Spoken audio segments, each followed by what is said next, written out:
வணக்கம் நண்பர்களே, cinema கதைப்போம் YouTube சேனலுக்கு உங்களை அன்போடு வரவேற்கிறேன். இந்த வார போற்றப்படாதவர்கள் நிகழ்ச்சிக்குள்ளே போகலாம். 1960களின் பிற்பகுதியில் தென்னிந்திய திரைப்பட வர்த்தக சங்கத்துக்குள்ள ஒரு வயதான நபர் போகிறாரு.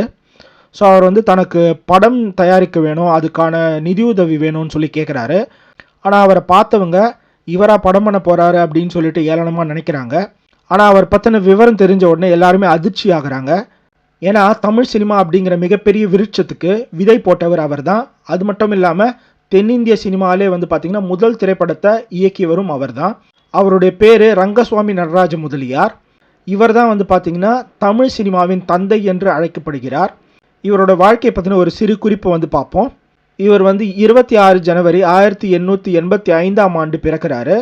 ஸோ இவர் சென்னையில் ஸ்பேர் பார்ட்ஸ் மற்றும் பைசைக்கிள் தொழில் வர்த்தகத்தில் ஈடுபடுறாரு. இவர் திரைத்துறை வரத்துக்கு முக்கியமாக 2 விஷயங்கள் இவர் இன்ஸ்பயர் பண்ணுது. ஒன்று, தாதா சாஹேப் பால்கேயோட திரைப்படங்கள். அன்றைய இந்தியாவின் கவர்னரும் வைஸ்ராயுமான லார்ட் கர்சனை பற்றின ஒரு ஆவணப்படம் எடுக்கிறதுக்காக பிரிட்டன்லேருந்து ஸ்டீவர்ட் ஸ்மித் அப்படிங்கிற ஒளிப்பதிவாளர் வராரு. ஸோ அவர்கிட்ட இவர் ஒளிப்பதிவு பற்றின தொழில்நுட்பங்களை கற்றுக்கிறாரு.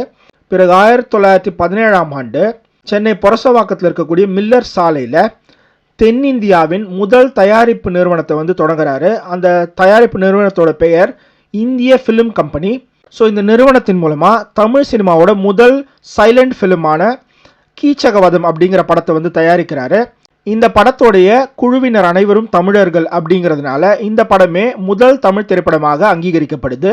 ஸோ இந்த படத்துக்கு பார்த்தீங்கன்னா டைட்டில் கார்டு, அந்த காலத்தில் சைலண்ட் ஃபிலிம்ஸில் டைட்டில் கார்டு போடுவாங்க. ஸோ டைட்டில் கார்டு பார்த்தீங்கன்னா தமிழ், ஆங்கிலம், தெலுங்கு, ஹிந்தி ஆகிய மொழிகளில் போடப்படுது. அதில் சுவாரஸ்யமான ஒரு விஷயம் என்னென்னா, இந்த படத்தோட ஹிந்தி டைட்டில் கார்ட்ஸை மகாத்மா காந்தியோட மகனான தேவ்தாஸ் காந்தி தான் போடுறாரு. ஸோ இந்த படம் நல்ல லாபத்தை ஈட்டு தரவே மேலும் ஒரு 6 திரைப்படங்களை தயாரிக்கிறாரு. அந்த படங்கள் பார்த்தீங்கன்னா திரௌபதி வஸ்ரஹரணம், மஹிராவணா, லவகுசா, கலிங்க மர்தனம், ருக்மிணி கல்யாணம் மற்றும் மார்கண்டேயா. பிறகு ஒரு நாள் இவரோட ஸ்டூடியோவில் ஏற்படுற தீ விபத்தில் இவரோட மகன் இறந்து போயிடுறாரு.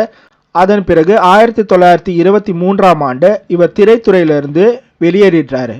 ஆனால் இவர் முக்கியமான சில தாக்கங்களை தென்னிந்திய அளவில் ஏற்படுத்தியிருக்காரு. அது என்னென்னா, தெலுங்கு திரைப்படத்தின் முதல் இயக்குனரான ரகுபதி சூரிய பிரகாஷ் அப்படிங்கிற இயக்குனருக்கும் இன்ஸ்பயராக இருக்கார். அதே மாதிரி கேரள சினிமாவின் தந்தை என்று அழைக்கப்படக்கூடிய முதல் கேரள திரைப்பட இயக்குனரான ஜேசி டேனியலுக்கும் பார்த்தீங்கன்னா இன்ஸ்பிரேஷனாக இருக்கார். இவர் 1971ஆம் ஆண்டு மே 2ஆம் தேதி சென்னையில் காலமாகிறாரு. ஸோ இவர் திரைத்துறையில் ஒரு 6 ஆண்டுகள் தான் இருந்திருக்காரு. 7 படங்கள் தான் தயாரிச்சிருக்காரு. இருந்தாலும் இவர் முக்கியமான பங்களிப்பை கொடுத்திருக்காரு. ஸோ இவர் தான் இந்த வாரத்துடைய அன்சங் ஹீரோ. இந்த நிகழ்ச்சி உங்களுக்கு பிடிச்சிருந்தா உங்கள் நண்பர்களுக்கு பகிருங்க. இந்த மாதிரி தொடர்ந்து பல நிகழ்ச்சிகளை பார்க்க சினிமா கதைப்போம் யூடியூப் சேனலுக்கு சப்ஸ்கிரைப் பண்ணுங்க. மீண்டும் ஒரு நிகழ்ச்சியில் சினிமா கதைப்போம். நன்றி.